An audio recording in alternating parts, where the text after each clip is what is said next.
Hey folks, Joe Bongiovanni here from Kettle Pond Institute for Debt-Free Money, and I'm making this video as a reply to SilverSoul 7, who jumped in with a video reply that I have to apologize to him and to anybody else that I didn't see his video response to our video. And if Pete did, he didn't tell me that it was there. I was just going to make a video, and when I opened up the page, there was his video, and so I don't want you to think that I've been ignoring you because I won't. Okay, and I'll definitely get right back with you to you with your video. But I don't know what you think that you gain, by taking this, this posture against, against me because I say I'm a progressive and you say, I'm not a progressive because I quote Milton Friedman as a monetarist. Okay, and there's something to Milton Friedman's monetarism. People should study Milton Friedman because Milton Friedman was of two. He went to the old Chicago school, the progressive Chicago school. He came out of there with a view of money, okay, that persisted until into the 50s, actually into the 60s, in which he was totally in favor of government issue of money. And whether government issue of money is a progressive issue or a liberal issue or a non-progressive issue, we should talk about what needs to happen going forward rather than trying to jump into some, there's my Bernie 88, if you can't see the Bernie 66, okay? So I have no problem with anybody that ever knows anything about me or whether I'm the progressive or not, because I am. I am the progressive, okay? And as far as my mantles. What do you want? He talked about cooperatives. Not only did I manage a $25 million cooperative venture myself, okay, but I was on the board of directors of the largest cooperative in this country, okay. The $250 million, largest cooperative in this country. So don't try to tell me anything about cooperatives or anything about, progressivism, because I've been to that school. That is my school. Okay. Now what we have to talk about is what is progressive and what is not progressive. And you say Emma Goldman over Teddy Roosevelt. Where's Emma Goldman's monetary policy? So let's just talk about the stuff like when you try spouting about the difference between credit and money. I mean, let's try to be clear about what it is that's different and why it's different, why it's significant, why it matters to try to formulate something like a monetary system for the Occupy movement. Okay, something like a monetary system for the Occupy movement. And most of the things that you said, I have to tell you the truth, they really didn't make sense. Like, well, we don't differentiate between credit and money, or we have misunderstanding about credit and money. And then you tell me what credit is. Oh, it's what bank credit. Well, it serves as money. Well, it's in the M1 money supply. Well, what money supply isn't it in? You know. So if we have a monetary system that's based on money, and then you call government money when somebody pays a check, none of that stuff really makes sense to anybody. Nobody really understands what exactly it is, the point that you're trying to make by making those kind of statements. So you have to talk about. Now they say I don't offer any anti-capitalist. Well, I'm not anti-capitalist, just so you know. Okay, and if you think that a progressive cannot be not anti-capitalist, well then you got to grow up. Okay, you got to grow up, man, because capitalism just means, in the essence of true free market entrepreneurship. Okay, it has nothing to do with money. Shouldn't have anything to do with money, and it has nothing to do with money. And in fact, the reason when Milton Friedman was attacked, by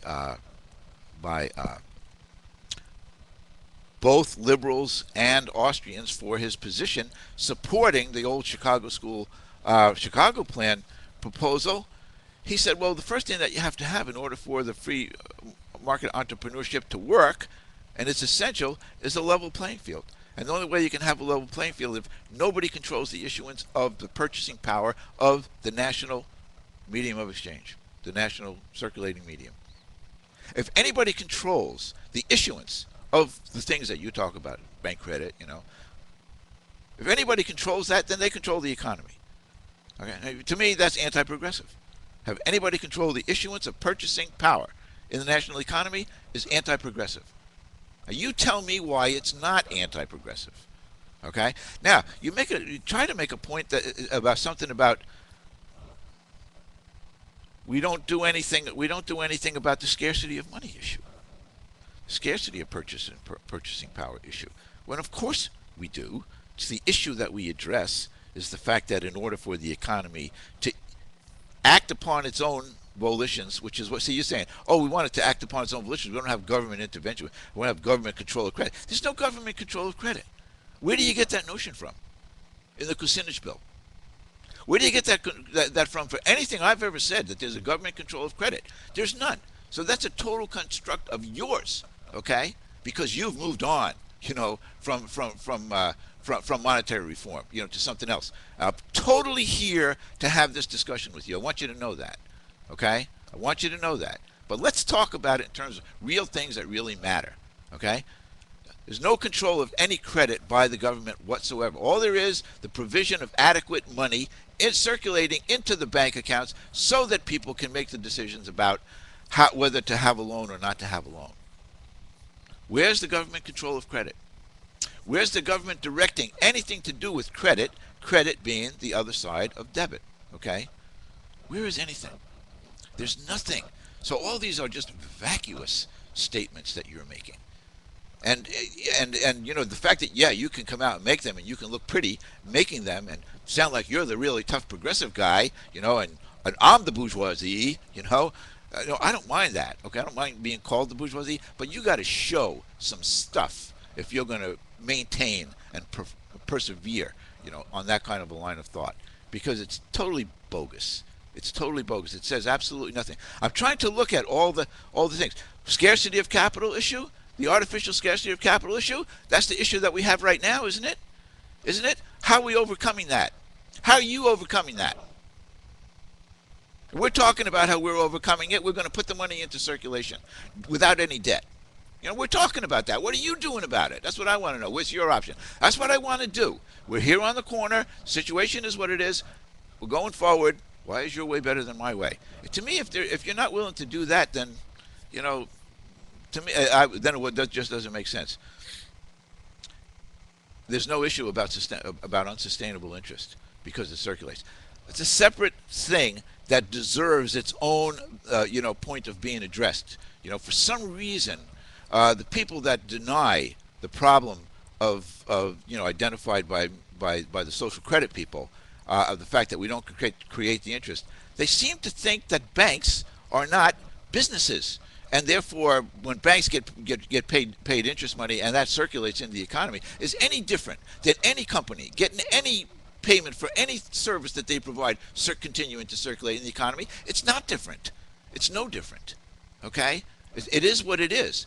But a debt denominated in the dollar that's created when a loan is created still exists. That still exists, and you have to have a dollar made in order to pay that debt. Velocity of money notwithstanding. What I mean by that, velocity of money notwithstanding, is that regardless of the velocity of money is a factor in determining how much money we need. But if you're going to issue the money as a debt, all that money that's created is a debt. It's created with interest, with the interest burden as a debt. That's real. That's a dollar-denominated debt. You have to have a dollar now to pay that interest. Okay? It's not like I lend you $20, you go to the store and lend that guy. It's not like that chain. It's the chain that's related to the money supply and the debt. And it's I totally shouldn't have even gotten into it, but that's what that is. Maybe I should just ask you to explain what you mean when you clear a check. You use government money. What does that mean? There's no such thing in reality, okay, as government money as with regard to the national economy.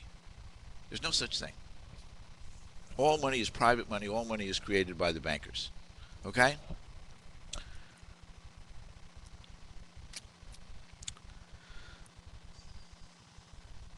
Centralization of credit. I think I've talked about that. There's no centralization of credit. There's no aspect of the government having anything to do with credit.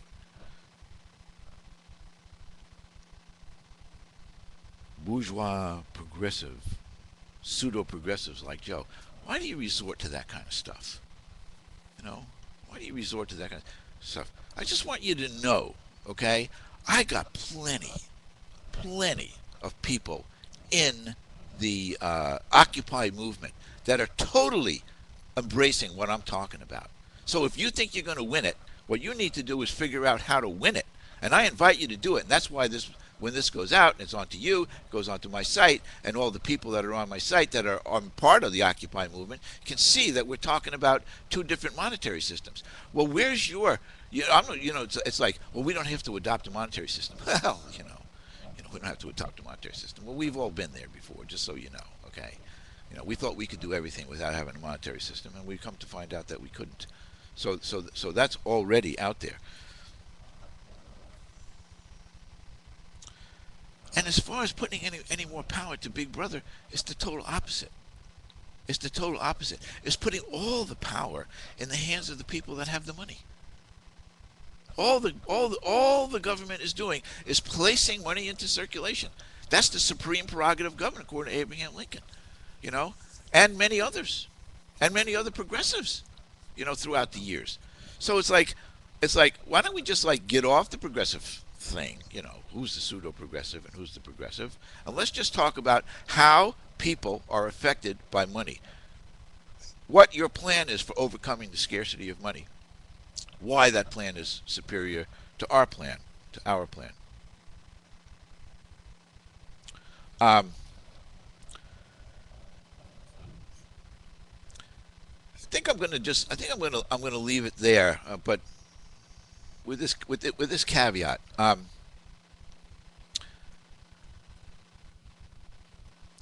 if there's a purpose beyond your shooting me as the messenger for the progressive uh, group that you're trying to somehow negate what I'm trying to do as why not just put it out there? This is why, okay? And it's, saying things about endogenous money creation means nothing. And I'm actually was gonna do a video about that, but and I've already done one. So why it's not important to us, but that's not the point. The fact is that you have to have a monetary system. Now, to me, the idea of progressives supporting a system where there's a private group that is empowered by the populists out there to create the purchasing power in the national economy, and that's a progressive idea or ideal. Show me how that is progressive, because you haven't even scratched the surface of what fractional reserve banking really is. Okay. Well, you say, well, it's imperfect because we still have the scarcity of perceived. Well, there is a real scarcity of capital, and haven't said how you're going to fix it. So I'm here. I apologize that I've let all this time go by, because it obviously looks to me like it's been quite a bit of time, and Pete and I haven't been able to make any videos for technical reasons that we actually don't understand. But anyway, this is out there. Thanks.